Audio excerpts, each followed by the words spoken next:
A very good morning to all of you.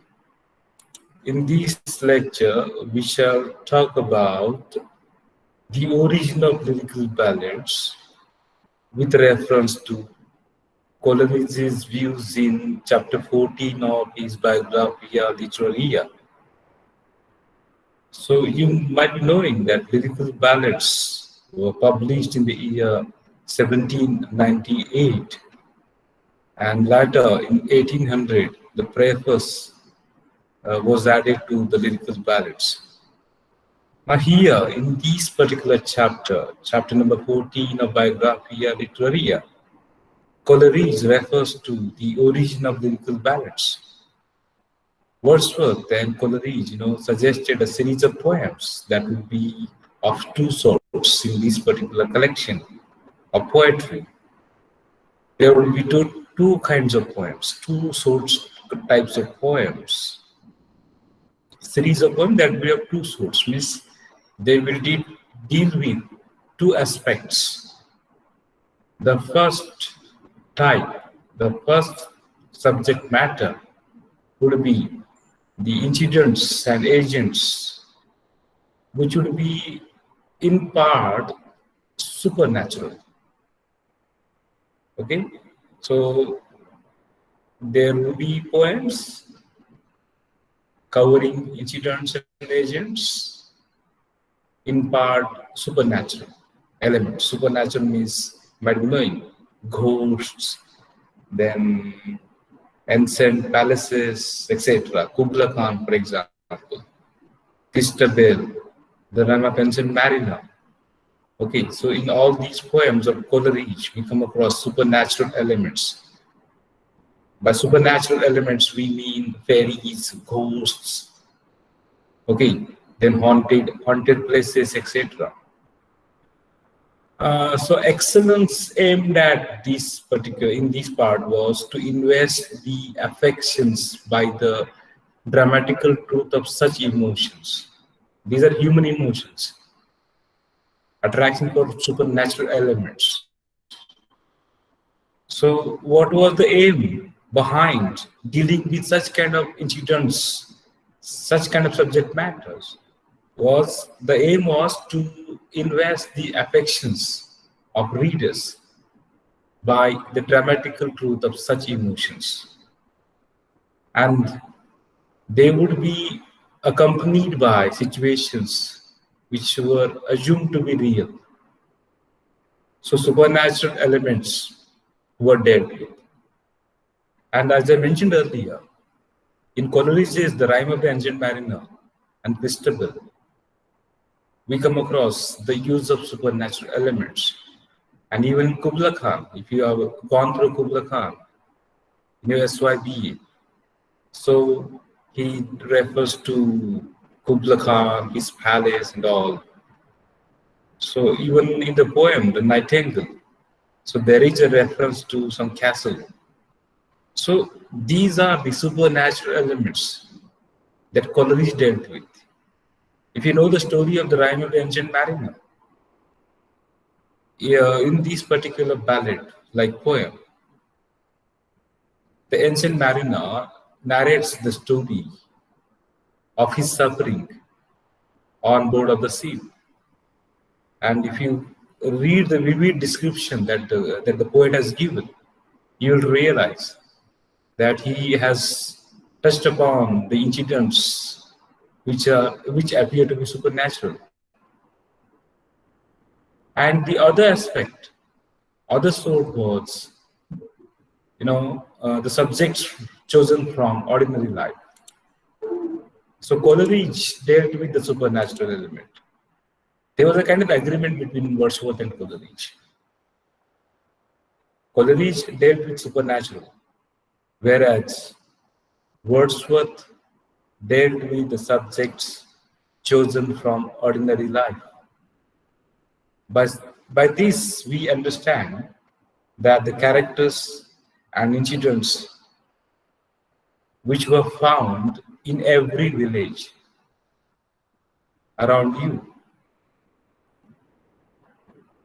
So in these characters and incidents, there is a meditative and feeling mind to seek after them. Means these are very ordinary people. The characters are ordinary people. The incidents are from our day-to-day life. But through that as well, there is a kind of deep meditation, deep reflection about life, deep reflections about human feelings.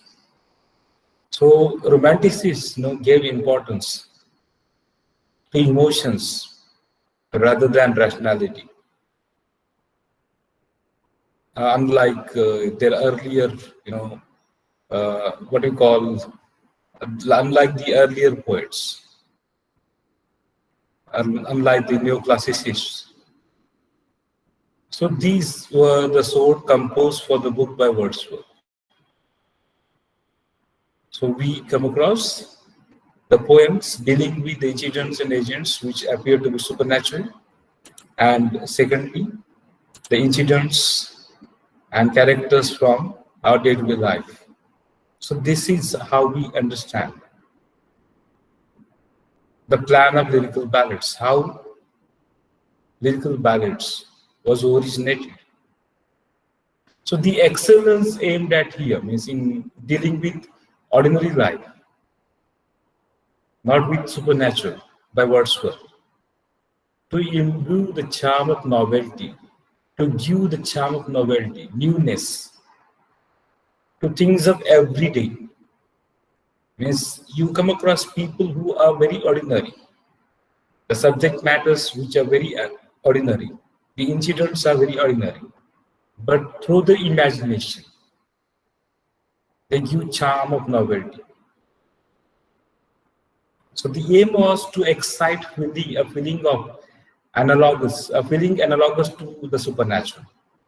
Analogous means similar to the supernatural. S.T. Coleridge talked about the supernatural, and as you know, we have the attraction for supernatural elements. So we see horror movies, or we see the Superman, etc. characters who have these qualities. So that is something supernatural. And Wordsworth, by using his imagination, gives the charm of novelty to the ordinary incidents. So what were they doing? They were trying to awaken the mind's attention from the lethargy of custom and directing it to the, I'm quoting Coleridge here. From the lethargy of custom and directing it to the loveliness and the wonders of the world around us, an inexhaustible treasure. So these were the aim of writing poetry. These were the aim of writing lyrical ballads. Lyrical ballads is a collection of poetry. It is a kind of anthology. And as you know, there were 23 poems, and out of which 19 poems were written by Wordsworth, and only 4 were written by Coleridge. But when you read the Rime of Ancient Mariner, it's a very lengthy poem. Actually, I had studied this poem in my SYBA as a student. And it was a separate book itself, a small book of poem. Such a lengthy poem it was. It's a very beautiful poem. Do read it. So what am I trying to state here is that through discussion, Coleridge is focusing on the function of poetry. Means they wrote about both of them. Wordsworth wrote about the ordinary incidents and lives of people, ordinary people, I mean to say, and Coleridge dealt upon the supernatural. And by doing so, they were trying to awaken. Awaken means we awaken people from sleep. We awake. So they were trying to awaken the mind's attention from the lethargy of custom. Lethargy means laziness, passiveness. The life around you appears to be sometimes very static, passive. Nothing happens. So there's a kind of lethargic situation. So they wanted to bring mind out of this lethargic custom. Custom means, you might be knowing, the customs that we follow. Customs are the part of culture. Beliefs are the part of culture. We follow certain customs. So customs can be understood as our routine here. So they wanted to bring mind out of this lethargic situation of day-to-day life. And they want to direct mind to the loveliness and the wonders of the world around us. According to Coleridge, this is an inexhaustible treasure. Inexhaustible means something which never ends, endless. Treasure. Treasure is a very valuable wealth, we can say. Khazina. So they wanted to give exposure to human mind to such kind of inexhaustible treasure. They wanted to show the loveliness and wonders of this simplicity, in this simplicity. So when it was published in the year 1798, Lyrical ballads featured 19 poems by Wordsworth and only 4 by Coleridge. And Coleridge said that his offerings, his means Wordsworth's, seem to be an interpolation of heterogeneous matter. Interpolation means insertion of something which is not alike. Heterogeneous means different. Homogeneous and heterogeneous. Okay, we talk about unity and diversity. Heterogeneous means diverse. Homogeneous means same. Unity is homogeneous and diversity is heterogeneous. You need to understand. So it is a kind of interpolation, means kind of insertion of heterogeneous aspect together, natural and supernatural. So, and 2 or 3 only in lyrical ballads were written in Wordsworth's own character. Miss, what is this? Wordsworth's own character in the impassioned, lofty, and sustained diction, which is characteristic of his genius. He talks about quality of Wordsworth. Impassioned, free from passion. Lofty means of high quality. And the diction means the vocabulary, the word chosen, show Wordsworth's genius. Of course, this statement by Coleridge appears to state that the rustic poem didn't showcase Wordsworth's genius. He talks about only 2 or 3 poems. These 3 poems, 2 or 3 poems, only show Wordsworth's quality as a genius poet. Otherwise, we can interpret that other poems were not so appealing. So this is what he says about the origin of lyrical ballads.